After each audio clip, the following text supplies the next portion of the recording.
Thank you, Ken. You ever want my criticism on anything, you just give me the word and I'll be happy.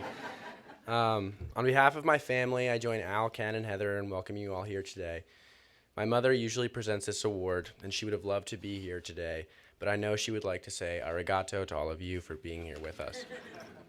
The Profile and Courage Award ceremony has always been a proud day for my family, a day when we all came together to celebrate my grandfather's memory, to hear stories from my Uncle Teddy, and to honor President Kennedy's legacy of public service. President Kennedy once said, "A nation reveals itself not only by the men it produces, but also by the men it honors, the men it remembers." He looked to the past, to examples of courageous men and women who made personal sacrifices for democratic ideals, human rights, scientific progress, and love of country, for guidance and for inspiration as he welcomed the challenges of his day. We honor his memory by giving this award. We celebrate courage today in a moment of profound change and challenge in a world gripped by partisan gridlock and inaction. All too often, our political discourse punishes those who are brave enough to take principled stands and attacks those who forego self-interest in compromising for the greater good. But our nation has always needed courageous leaders to lead us forward, for as President Kennedy wrote in Profiles in Courage, it is on national issues, on matters of conscience which challenge party and regional loyalties, that the test of courage is presented. This award honors the politicians who have passed that test in our time. Today we celebrate two courageous men, and we add them to the list of politicians who made difficult choices, and in doing so acted on behalf of the greater good. In 2009, Paul Bridges knocked on every door when he ran for mayor of Uvalda, Georgia. No one's a stranger in the town with just under 600 residents, and Bridges asked for their votes because, as he said himself, he wanted to make his town a fairer and more prosperous place. As mayor, he faced a tough choice when in 2011 the Georgia state legislature passed a law that threatened the local farm economy and promised to separate undocumented parents, children, brothers and sisters from their families. The law authorized police officers to demand citizenship documentation during routine traffic stops. It criminalized housing and transport of undocumented immigrants. It restricted access to public facilities and services for people without legal immigration status. Bridges realized the law would separate families he knew, families that were part of the fabric of his community, and that he would no longer be able to give undocumented friends and neighbors in Uvalda a ride when they needed one. He would have to break with his party and with much of his constituency to oppose the law that he believed was unjust.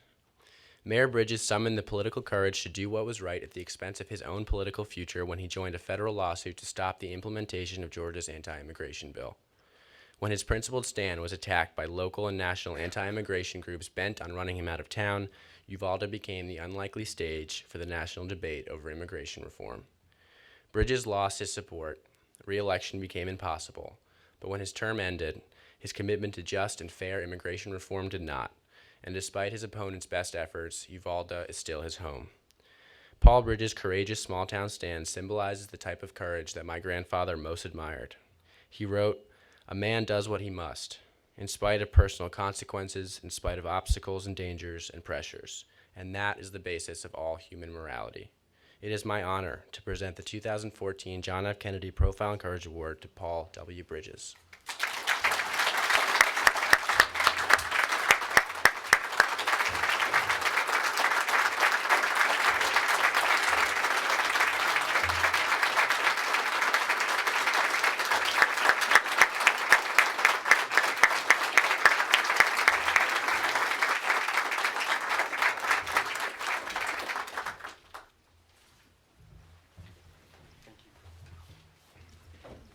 Good morning.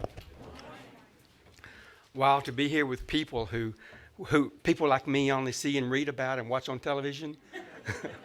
It's incredible to be here. Thank you very much for allowing me to be here. Members of the John F. Kennedy Profile and Courage Award Committee, staff, and distinguished guests, it is a privilege to be here with you. Thank you for this moment.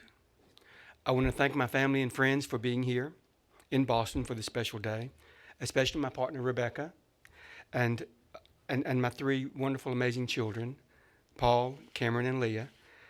Thank you for your support. I am truly humbled by this honor. Quite frankly, I'm still in disbelief. I haven't quite recovered from the shock of a young man calling me on my cell phone and telling me that he's President Kennedy's grandson. And I will never forget the intense emotion of that moment when I realized the magnitude of what Jack was offering me. To consider that a Kennedy, a member of the family that my own family loved and cherished and admired and respected, called me forward to recognize me from among true heroes and courageous people.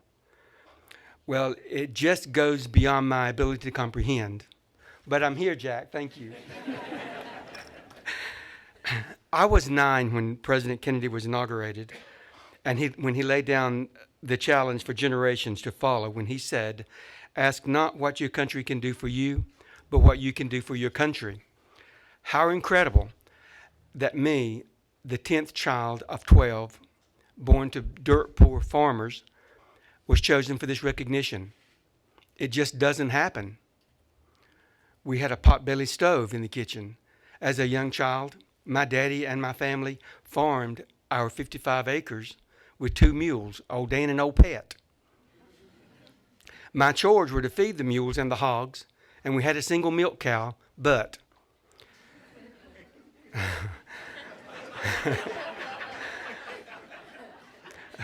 we didn't have indoor plumbing or even running water.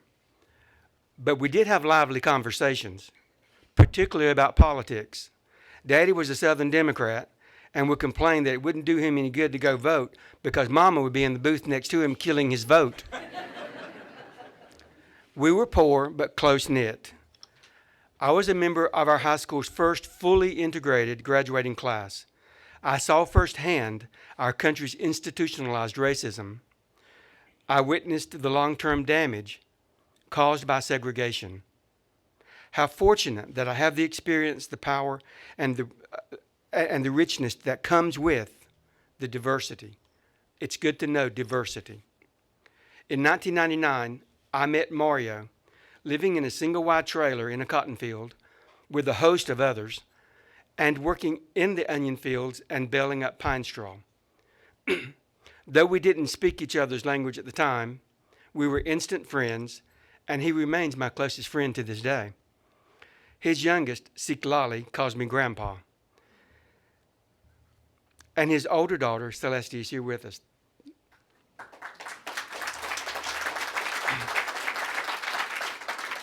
"13 years ago, Mario moved to the United States with his wife, a 4-year-old daughter, and a 7-year-old son. On their journey, they were held, locked in a basement on this side of the border, with only the clothes on their backs. As a parent, I cannot imagine the terror of traveling through the desert separated from your young children. As with my parents before me, I do understand the passionate desire to make a better life for my children and to make sure that they have a better education and better opportunities than I did, and that they are happy and free to be the very best that life offers to them.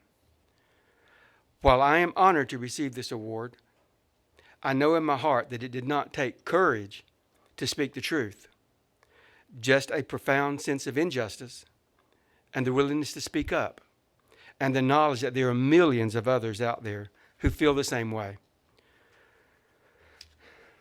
This is all that I've really done, is to speak up, to speak the truth about the unfairness of our current immigration system. I was asked to run for mayor in 2009. We completed 3 years of missing financial audits, installed new computer systems, corrected the city map, and bought beautiful street signs and many other long overdue improvements. The townspeople revived the Old Time Farm Festival. Typical mayor stuff, and for 2 great years, it was great. But that was to change quickly.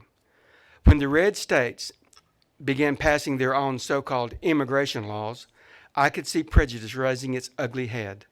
Georgia passed the law, HB 87, that created criminals out of ordinary people. Grandparents who invited their own children's wife or husband into their homes could be subjected to a year in jail. A son driving his undocumented mother to the grocery store could become a felon, close-knit, mixed-status families suddenly found themselves contrary to the law. Yes, I spoke out against Georgia's new law. It did not feel courageous for me to tell the truth. Gandhi said, even if you are a minority of one, the truth is the truth. After years of condemning the ACLU,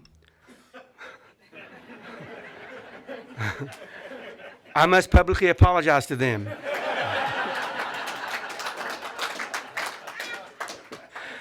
The law, HB 87, that I called heinous because of its attack on our families, wouldn't have been overturned had it not been for this dedicated group of civil liberties organization, along with the Southern Poverty Law Center.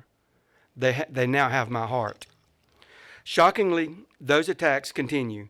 My state will not allow undocumented students to attend select universities.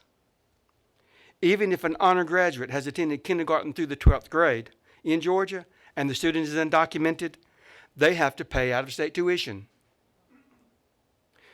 And now the talk is to not issue birth certificates to the babies if their parents are undocumented. How can what I just say not jolt your conscience? There are two things I want to leave you with. First, how profoundly grateful I am that you bestowed this national honor, the Nobel Prize of Public Service, on me. Secondly, that we as a nation can no longer leave hardworking, family-oriented, God-fearing people to walk in the shadows or to live in the terror of losing a loved one to deportation. We must allow those who put food on every American dinner table the opportunity of upward movement. We must find a way, and we must find a way now. Dr. King said, we will have to repent in this generation, not merely for the vitriolic words and actions of the bad people, but for the appalling silence of the good people. Again, I want to say thank you very much, and it is a pleasure to see you, and it's wonderful to be with you. Thank you.